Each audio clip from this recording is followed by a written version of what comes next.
Is your mom still around? Yeah, that's the thing. Like, she doesn't really. Well, she lives like 4 hours from here. Okay. If she lived around here, I'd be like videotaping and more vlogging and stuff. Okay.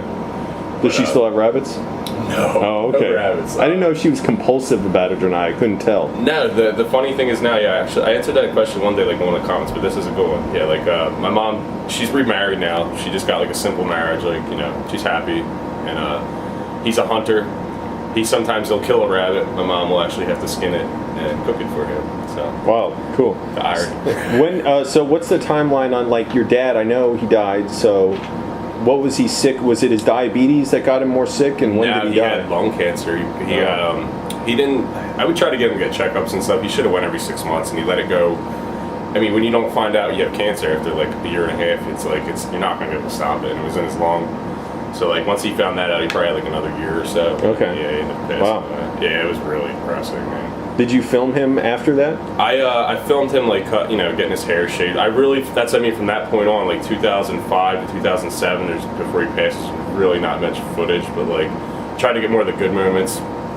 And then I actually filmed him, like, laying in bed before he passed away. So it was like, but I'm gonna put all that on there. I'm gonna share it with everybody. Wow, cool. It's gonna be depressing though for a lot. You're not gonna. But it's real life though. Yeah. That's the funny thing. Is like that's what people don't want to show it sometimes or acknowledge it because that seems kind of ugly, like an assault to the audience. Like, why would you show me this sad stuff? I watch videos to see if everything is okay, but everything's not okay. I mean, this is reality. Everyone's going to deal with it. What I want the channel to like teach people, like, honestly, is like, you can't go through life like taking things for granted or being pissed off all the time. I mean, look what happened to my father. Like, I mean, he was happy when he was younger, but his friends tell me stories, and then he got married one day, like, had kids, and all of a sudden it's like, got to work your ass off, so, they got in over their head.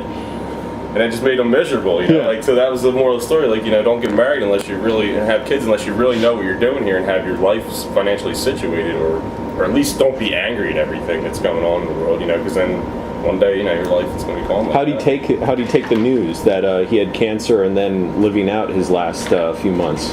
Oh, he was extremely upset. Wow. My one memory, like, that, like broke my heart. I, like, lost and I started crying. I came in as the doctor just told him that he's not going to live, and he just was crying his eyes out. I never saw my dad cry in my life. That was the only time I ever saw my dad cry. It was like freaking awful. Oh, that sounds. Like, if I was drunker now, I'd probably be all emotional and crying, but I'm not. I've been through it many times. Well, I remember him yelling at you constantly. When I die, T, you got to take care of this place. He would kind of take it out on you. Yeah, dude, he would kind of yell like it was just kind of like. Once my mom was gone, you needed someone else to yell at. So I see. I was the one who would yell. Oh, okay. When did they do? Oh, you said 2001 or 2. Yeah, 2002 is when my mom actually. My dad got her out of there because the rabbits had to go, and then I guess once she technically left, I guess there was a whole thing, and there was, like, when they went to court, like, I should have probably went and, like, hit a camera and got the audio of the court and stuff, but, like, I just feel like that would be, like, I don't know, they probably would have got me in trouble or something. I could see them snapping at me, but apparently my mom was saying that her lawyer had stuff, and I was trying to get a hold of it, and it's like my dad and mom screaming at each other in the courtroom, and I've been wanting to get a hold of that audio, but I don't know what happened to it. Maybe it got destroyed. Oh, wow. But, yeah. It was a messy battle. Oh, I can imagine. How'd you take it and your sibling? Or how many siblings do you have? I just have one, just one sister. How'd you guys take the divorce? I mean, I didn't like it, but I mean, what am I gonna do? I was 20 years old too, so okay. It wasn't like I was a little kid. I'm sure if I was a child, it would have, like, broke my heart, but, like, my parents were already, like, on the verge of going out. You could kind of tell, like, it seemed like maybe it was best for them. I don't know. It was definitely best. Okay. Yeah, I get that. So the other thing is, why were so many people coming in and out of the house all the time? There are videos with, like, 24 people in the house partying, like the one where you had that guy in the house who was, I think, maybe an uncle. I don't know. He said he was in prison for a year. Oh, yeah. And then your dad, he was fine. He was fine at the party, and then he just flipped out, like, so horribly. Well, throughout the years, like, I mean, when my parents split up, my dad really had to, because my mom worked a lot. My dad gets his disability, I think it was like $700 or $900 a month. That took care of the mortgage, but then he had all the utilities, so we would have to have as many roommates as possible. And having roommates, you know how it can be very difficult to have roommates. And he was not very picky with the people that would come in there. And I'm not a judgmental person, so we would just let anybody come in there. We had, like, people coming in there like dealing drugs, doing whatever the hell they wanted to do, and you know, it was fine by me. But I mean, it's like it's your house, Dad. I was like, and then he would bitch at them. I'm like, well, you let them in here, you know, like. But that video though, that was just us partying, and like I think it just caught up with him, and like his emotions were just like he doesn't really drink anymore back then. Like, and then I guess he saw us drinking, so he started drinking with us. And now I can see why I guess he didn't drink, because he would get pissed off even more by the end of the night. You know, if anybody fucked with him.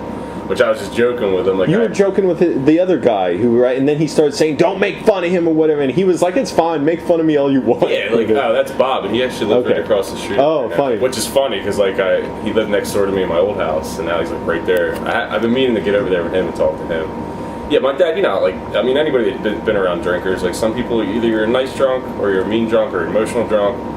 And my dad was usually real happy and stuff. Like I have one video of him, he's real happy and goofy, but I guess like I pissed him off by like something. I don't know. I was messing with him with little bunny rabbits or something. I think that's what like fucking made him snap, man. And I think it's because the videos I had of him, like, and I was making that DVD, and I told him about it, and I don't think he liked that too much. So, oh, okay. Yeah, I think that's what caused him to snap that. What did you do with the videos back then? Because like, would you even do anything with them? Like, post them anywhere online before YouTube? My friends and I had them on CDs and stuff, and we would.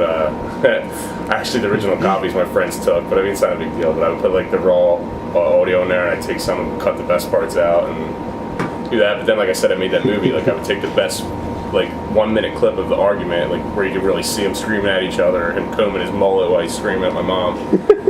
And I would just put it in there, and that's pretty much what I would do with it. I mean, I figured the more I get, the better. Like I always knew the internet the way it would be. Like it was getting to the point where you could actually upload full video files, and that's why I waited so long too, honestly. Because once YouTube was letting me upload fuller quality videos and everything, I was like, I gotta jump on. That's right. Yeah, you couldn't even upload anything faster than 15 minutes for a long time. Yeah, so like my arguments, I would have to put like split them into like 3 different things. Some of them, you know, and I wasn't gonna do that. I knew I would just take my time. It's always gonna be there, and people will want to watch it eventually. Does your mom? What does she think of the videos being popular online now? Does that bother her? She's like your mom. She doesn't really use the internet. Oh, okay. She doesn't use the internet, but she knows I have all that stuff. But she does. I don't think she has an idea of how much I have. Like, like I know it's. She doesn't really care because she knows it's more of him screaming and yelling all the time. But I don't know. I know she didn't really like it too much. Oh, okay. Sorry, well, Mom, yeah. I mean, you, but you know. Yeah, my mom threatens me all the time with saying like, "Stop filming me. Turn that camera off. Don't put this online," which I always tell her I'm not filming, even though I am. There's probably like 50 times of me on camera saying I'm not filming. She's like, "Okay, good." Well, see, that's another reason why I could film my dad so easily. Like I had that big camera, and he wouldn't even know I'm taping him, just because he couldn't see too well. Oh, you know? okay. So it's like, kind of easy to get away with it. Like you.